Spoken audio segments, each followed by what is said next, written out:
Bismillahirrahmanirrahim. Dalam sebuah hadis yang sahih dikatakan, diceritakan tentang orang yang paling terakhir keluar dari surga, dari neraka, terakhir penghuni surga. Dia akan keluar dalam kondisi tubuhnya hangus setengah, setengahnya keluarin asap. Berdiri jatuh. Begitu terus sampai dia jauh dari neraka. Setelah jauh dia mengatakan, segala puji bagi Allah yang selamatkan aku dari kamu. Dia pikir masih ada di neraka selain dia. Ini di neraka ada orang kafir, orang musyrik, orang munafik yang kekal. Dia sendiri ini ahli surga, tidak ada. Orang semua ahli surga sudah masuk ke surga ini. Tentu teman-teman jangan jadi orang ini, jadi orang yang pertama masuk surga dari awal. Ini mampir neraka dulu nih. Ya. Tapi subhanallah lihat, dengar bagaimana nikmat terendah di surga ini. Orang ini jalan, kemudian setelah dia jauh dia mengatakan, ya Allah, selamatkan aku dari neraka itu. Maka Allah selamatkan dia, dia mengatakan segala puji bagi Allah yang selamatkan aku dari kamu. Kemudian Allah dari jauh lihatkan dia pohon, enggak ada apa-apa, pohon saja. Selama ini ribuan tahun semuanya api, siksaan, ya, yang dicincang, yang dibakar, yang ini, yang itu segala macam. Maka kata dia waktu lihat pohon itu, ya Allah saya ingin pohon itu.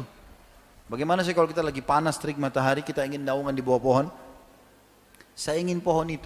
Kata Allah, hai anak Adam, kira-kira kau minta yang lain enggak?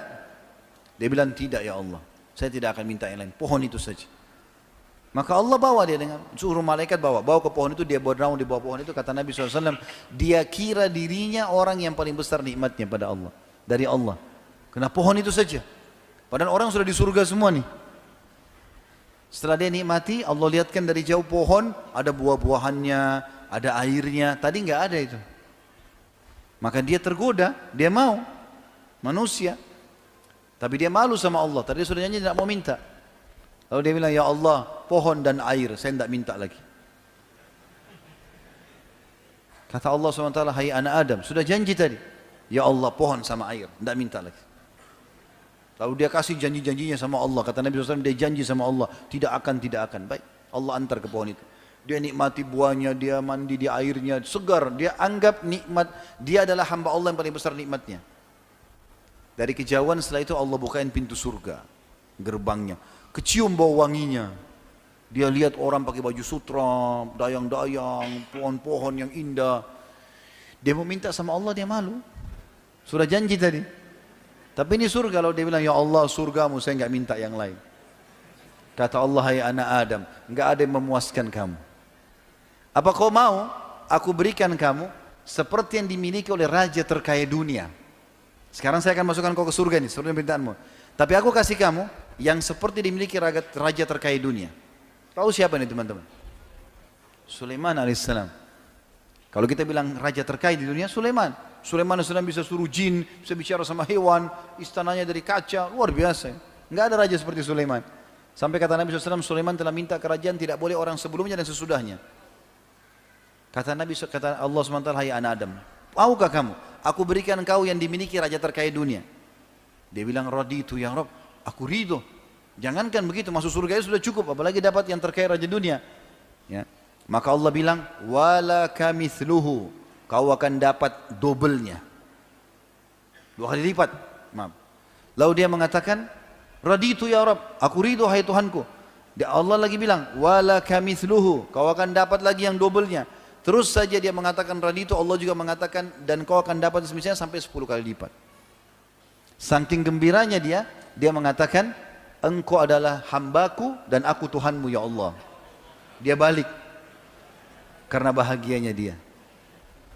Jadi teman-teman, surga yang dijanjikan ini depan mata. Ada orang mati syahid di perang Khaybar.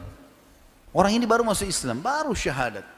Rupanya waktu Nabi SAW dengan 1399 pasukan beliau, 1400 dengan beliau SAW mengepung benteng, berhasil menembus benteng Yahudi. Ada 9 benteng, yang pertama tembus. Lalu Nabi SAW bagi-bagi harta rampasan perang. Rupanya orang ini pantau peperangan Nabi SAW. 40 hari dia lihat tiap hari peperangan Nabi. Maka dia tertarik lihat Islam. Orang sholat, baca Quran. Dia orang Arab, dia ngerti Al-Quran, bahasa Arab. Dia tertarik. Setelah Nabi SAW menang, dia datang kepada para sahabat tanya, ini agama apa kalian ini? Kata dijelaskan oleh para sahabat, ini agama Islam, di bawah itu adalah utusan Allah gini-gini. Dia tertarik, dia mau masuk Islam. Kata para sahabat, langsung aja ke Rasulullah SAW, di depan tuh. Nabi SAW lagi bagi-bagi harta rampasan perang. Setelah dibagi-bagi atau sementara dibagi-bagi, orang ini mengatakan, ya Rasulullah, saya seseorang dari suku Arab Badui tertarik dengan agama Islam, saya ingin masuk Islam. Kata Nabi SAW, baiklah. Asyhadu an la ilaha illallah wa anna Muhammad Rasulullah. Sederhana, 2 kalimat. Syahadat. Syahadat dia. Lalu kata Nabi SAW kepada orang yang sedang membantu beliau bagi-bagi harta rampasan perang, kasih juga orang ini. Karena dia hadir pada pembagian harta perang. Bagi. Kata orang itu, ya Rasulullah, saya masuk Islam bukan untuk ini. Saya udah biasa hidup susah di padang pasir, saya nggak mau harta. Saya mendengar teman-teman Anda berkata, kalian datang ke sini untuk mati dan masuk surga. Dibunuh sama orang kafir, masuk surga. Apa benar ya Rasulullah? Iya benar. Kalau begitu ya Rasulullah, yang saya ingin satu saja. Panahnya anak orang Yahudi ini kena di sini, tembus di sini. Dia tunjuk titiknya di sebelah kiri dadanya. Kena di sini, tembus di sini. Kata Nabi SAW, kalau kau jujur, tulus, Allah kasih kau itu. Sudah. Akhirnya dia pergi. Dia gabung sama pasukan umat Islam. Nabi SAW bagi rampasan perang. Nabi suruh gerak pasukan, ayo ke benteng yang kedua. Kepung nih. Begitu dikepung, strategi orang Yahudi berperang pada saat itu melemparin anak-anak panah dari dalam benteng ke arah pasukan muslimin. Begitu terus, mereka pengecut, nggak mau ketemu. Maka pada saat itu dilempar anak panah. Subhanallah, anak panah Yahudi yang pertama terlemparkan, kena ke orang ini. Dan uniknya, kena di titik yang dia tunjuk. Di sini, tembus di sini. Mati dia, jatuh. Terbunuh. Nabi SAW melihat ada orang terbunuh, karena orang semua tidak mati kecuali dia. Ya tinggal dia yang jatuh. Yang lain kena pas pakai perisai tertahan, orang ini mati. Kata Nabi SAW, huwa, apa ini orang tadi nih? Yang tadi baru masuk Islam? Kata para sahabat, iya ya Rasulullah. Kata Nabi SAW, subhanallah, maha suci Allah yang membenarkan janjinya. Dia baru minta, Allah kasih dan di titik yang benar yang ditunjuk. Gitu kan? Lalu apa kata Nabi SAW? Siapa yang ingin melihat penghuni surga yang belum pernah sujud sekalipun, ini orangnya. Tidak pernah sholat ini, baru syahadat mati. Dan mati syahid. Dan dia ikhlas. Ya?